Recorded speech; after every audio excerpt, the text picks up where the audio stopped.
So now Enrique's has that nice sign imprinted on their building. They used to just have that, but now they just painted that whole thing. Enrique's. And they added some extra decorations to the Coca-Cola building, so that's cool.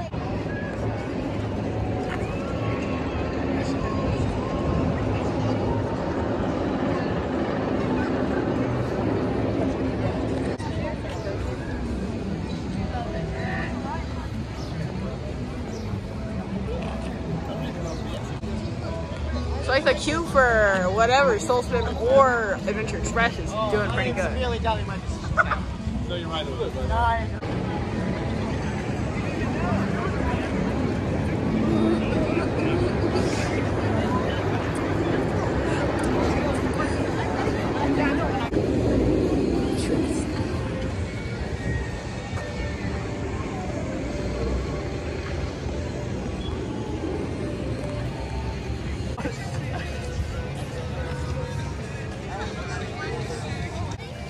Look, they have the sign there for the Mercado. It's on the building now.